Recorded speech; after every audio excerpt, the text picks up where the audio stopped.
नमस्कार भाइयों।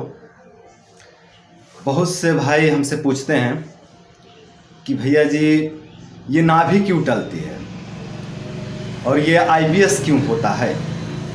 ये प्रश्न बहुत से भाई वीडियो के कमेंट बॉक्स में भी पूछते हैं, बहुत से भाई व्हाट्सएप पर भी पूछते हैं और बहुत से भाई जो हमारे चिकित्सालय पर उपचार करवाने आते हैं वो लोग भी ये प्रश्न हमसे पूछते हैं। बार बार ये प्रश्न हमारे पास आते हैं और मैं बार बार उत्तर भी देता हूँ। और मेरा उत्तर ये होता है कि देखिए भाई, ये जो आईबीएस है या जो नाभि टलना है ये वास्तव में कोई बीमारी नहीं है।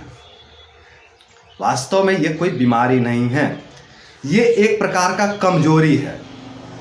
अगर ये बीमारी होता तो आपके घर के आसपास में जो चिकित्सक होते हैं, साधारण चिकित्सक, वो लोग भी इसका उपचार कर देते। लेकिन ये कोई बीमारी नहीं है, इसीलिए आपके आसपास के चिकित्सक भी इसको कंट्रोल करने में असमर्थ हो जाते हैं। आपके शहर के जो बड़े चिकित्सक हैं, आपके शहर के जो बड़े बड़े हॉस्पिटल्स हैं, उसमें का जो बड़े बड़े चिकित्सक हैं वो लोग भी फेल हो जाते हैं इसको नियंत्रित करने में। ये कोई बीमारी नहीं, इसीलिए जो कि ये फेल हो जाते हैं। ये जो चिकित्सक है बीमारियों के चिकित्सक हैं भाइयों, समझ रहे हैं आप लोग। और ये जो है आईबीएस और जो नाभि टलने वाली जो समस्या है ये कमजोरी है, ये एक प्रकार की कमजोरी है। और ये ऐसी कमजोरी है जो गलत आदतों से आती है। गलत आदत मतलब गलत खान पान, गलत रहन सहन, गलत सोना बैठना उठना जागना, ये सब नियम है ना, और वीर्यनाश।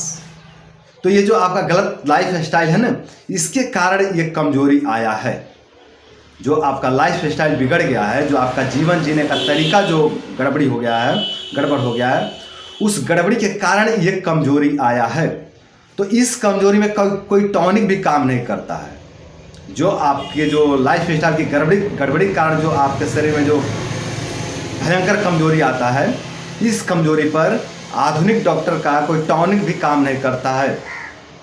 जब मैं ये बात कहता हूँ कि ये कमजोरी है, मैं ये कहता हूँ कि ये भाई लोग पूछते हैं हमसे कि भैया जी ये नाभि क्यों बार बार टल जाती है या फिर आईबीएस क्यों हो जाता है, ये क्या है। तो मैं कहता हूँ कि भाइयों ये एक प्रकार की कमजोरी है, बीमारी नहीं है। तो फिर उनका दूसरा प्रश्न होता है कि भैया हम तो टॉनिक भी लेते हैं, हम तो अपने शरीर के विटामिन को भी मेंटेन करने का प्रयास करते हैं, लेकिन फिर भी इस तरह के समस्याओं से हमें मुक्ति क्यों नहीं मिलता। अगर एक कमजोरी है तो ये ठीक क्यों नहीं होता है। अगर आंत कमज़ोर हो गए हैं, लीवर कमज़ोर हो गए हैं, किडनी कमज़ोर हो गए हैं, पूरा पेट कमज़ोर हो गया है, मणिपुर चक्र कमज़ोर हो गया है, नाभि चक्र कमज़ोर हो गया है, तो फिर इस तरह के टॉनिक से, इस तरह के विटामिन से हमें मजबूती क्यों नहीं मिलता, हमें ताकत प्राप्त क्यों नहीं होता है।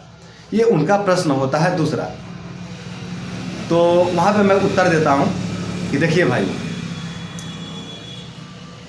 ये जो कमजोरी है ये दवाइयों से नहीं जाएगी। ये इस तरह का कमजोरी नहीं है कि आप कोई टॉनिक खा करके या कोई बाहरी दवाई लेकर के इसका पूर्ति कर लो। ये आपके लाइफ स्टाइल की विकृति से आया है। तो आपको अपना लाइफ स्टाइल सही करना पड़ेगा, आपको अपना मानसिक शक्ति बढ़ाना पड़ेगा।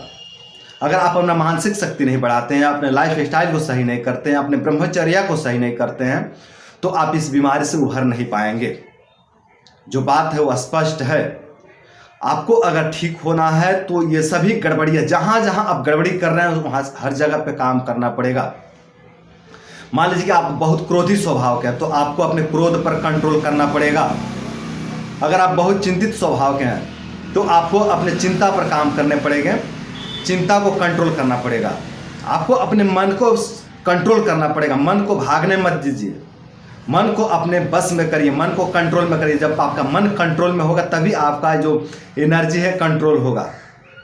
आपकी एनर्जी छीड़ हो रही है, हर जगह से छीड़ हो रही है, चिंता में छीड़ हो रही है, क्रोध में छीड़ हो रही है ना, आपको बेचैनी है, घबराहट है, सब जगह से आपकी एनर्जी छीड़ हो रही है। फिर से वीर्यनाश में एनर्जी छीड़ हो रही है, गलत खान पान में गलत सोने का तरीका है, गलत रहने का तरीका, सब जगह से आपकी एनर्जी छीड़ हो रही है। तो इन हर जगह से आपको अपने एनर्जी को संचय करना पड़ेगा, इकट्ठा करना पड़ेगा। और जब आप अपना लाइफ स्टाइल सही करेंगे, ब्रह्मचर्या को सही करेंगे, अपने रहन सहन को सही करेंगे, तो आपकी किडनी मजबूत होने लगेगी, आपके पेट के जो आंतें हैं वो मजबूत होने लगेगी, आपका लीवर मजबूत होने लगेगा, आपका पेनक्रियाज मजबूत होने लगेगा, आपके पेट की जठर अग्नि मजबूत हो जाएगी, आपके शरीर की समस्त नस नाड़ियाँ मजबूत होने लगेगी ब्रह्मचर्य का प्रभाव से, और जो आप अपने रहन सहन में बदलाव करेंगे उसके प्रभाव से। तो ये जो सब जगह आप सुधार करेंगे उसके प्रभाव से आप धीरे धीरे धीरे धीरे इस कमजोरी से बाहर निकल जाएंगे, इस बीमारी से आप बाहर निकल जाएंगे। वास्तव में तो ये कोई बीमारी नहीं है, लेकिन बीमारी से भी ज़्यादा खतरनाक साबित होती है। ये बात ये है ना भाइयों कि ब्रह्मचर्य नाश से हमारा पूरा शरीर छीड़ हो जाता है, पूरा शरीर नष्ट हो जाता है। देखिए, हम लोग बाहरी अंगों को देख पाते हैं, जैसे ये हाथ है तो इसको हम देख पा रहे हैं कि ये दुर्बल हो गया है, बहुत ज़्यादा छीड़ हो गया है, पूरा ब्लैक हो गया है, ड्राई हो गया है, रुक्ष हो गया है, इसमें का स्निग्धता मर गया है, चिकनापन नष्ट हो गया है, इसमें का ओज तेज बल सब नष्ट हो गया। ये हम देख पा रहे हैं, बाहरी अंग है इसलिए हम इसको देख पा रहे हैं, ये चेहरा बाहरी अंग है इसलिए हम इसको देख पा रहे हैं। लेकिन जो आंतरिक अंग है, जो हमारा लीवर है, जो हमारा किडनी है, जो हमारा पेनक्रियाज है, जो हमारा पित्ताशय है, जो हमारा जठर अग्नि है, पेट की जो जठर अग्नि है, इसको हम नहीं देख पा रहे हैं। ये हमारे आंतरिक अंग है, जो फेफड़ा है ना, हमारे शरीर में इस तरह से बहुत से नस नाड़ियाँ हैं जिसको हम नहीं देख पा रहे हैं। हमारे शरीर का ब्लड है, ब्लड भी एक अंग है भाइयों। तो ये सब दुर्बल हो गए हैं, हम नहीं देख पा रहे हैं इनको। जिस तरह से हमारा हाथ कमजोर हो जाता है, जिस तरह से हमारे पैरों में ताकत नहीं रह जाती है, उसी तरह से हमारे आंतों में भी ताकत नहीं रह जाती है कि ये मूवमेंट करके मल को सरकाए। या फिर कमजोरी के कारण बहुत ज़्यादा मूवमेंट बढ़ जाता है, एकदम स्पीड हो जाती है आंतें, तो अतिसार होने लगता है, डायरिया होने लगता है। और जब बल की कमी से, ऊर्जा की कमी से जब आंतें रुक जाती हैं तो कॉन्स्टिपेशन हो जाता है, मल सरकता ही नहीं। दोनों तरह की विकृतियाँ होते हैं कमजोरी आने के बाद, या तो आंतें बिल्कुल स्टॉप हो जाती है या फिर उसका मूवमेंट बढ़ जाता है। तो इस तरह की विकृतियाँ आती हैं विरहनाश के कारण। हमारा रक्त भी दुर्बल हो जाता है। रक्त जो है भाइयों, ये हमारे शरीर का अंग है, हमारे शरीर का हिस्सा है, शरीर का अंग है ये रक्त। तो रक्त भी दुर्बल हो जाता है। अब आप कहेंगे भैया जी कैसे पता चले कि रक्त दुर्बल है, तो हम आपको बताते हैं भाइयों। देखिए, बहुत से भाई कहते हैं भैया हमारा शरीर पीला पड़ते जा रहा है और हमें लगता है कि हमारे शरीर में ब्लड की कमी हो गई है, लेकिन हम जांच करवाएं, सोनोग्राफ करवाएं, ब्लड टेस्ट करवाएं तो लीवर भी हमारा सही है और ब्लड का मात्रा भी सही है, फिर भी हमें ऐसा लगता है कि हमारे शरीर में ब्लड की कमी हो गई है, हमें कमजोरी महसूस होता है, हमारे हाथ पीले पीले से पड़ रहे हैं, हमारे शरीर में एक पीलापन आ रहा है। ये ऐसा क्यों हो रहा है? बहुत से भाई कॉल करके भी ये बात पूछते हैं हमसे, ये प्रश्न करते हैं।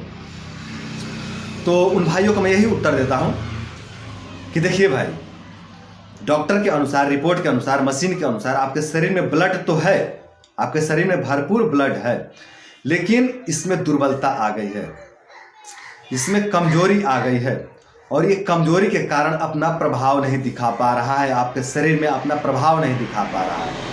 और अपना प्रभाव नहीं दिखा पा रहा है इसलिए आप कमजोरी महसूस कर रहे हैं, इसलिए आपके हाथ में पीलापन आ रहा है या शरीर में पीलापन आ रहा है। मतलब कुल मिला के बात यह है कि आपके शरीर में ब्लड रहते हुए भी वो आपको सहयोग नहीं कर पा रहा है, आपके बॉडी में अपना एक्शन नहीं दिखा पा रहा है, अपना कार्य नहीं कर पा रहा है, क्योंकि उसका एनर्जी छीड़ हो गया है।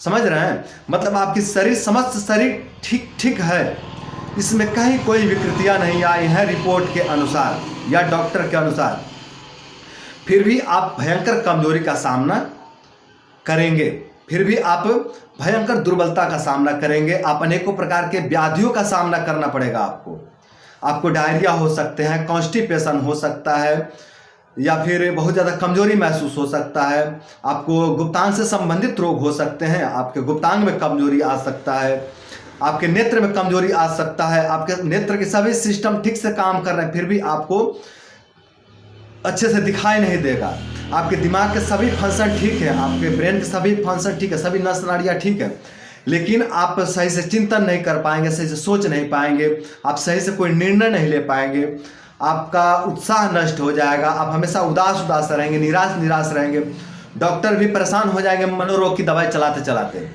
पर कोई रिजल्ट नहीं आएगा। तो देखिए मेरे भाइयों, ये सब जो बीमारियां हैं ना, इसका मूल कारण है हमारी लाइफ स्टाइल की गड़बड़ी, और उसमें भी प्रधान रूप से कहें तो अधिक वीर्यनाश।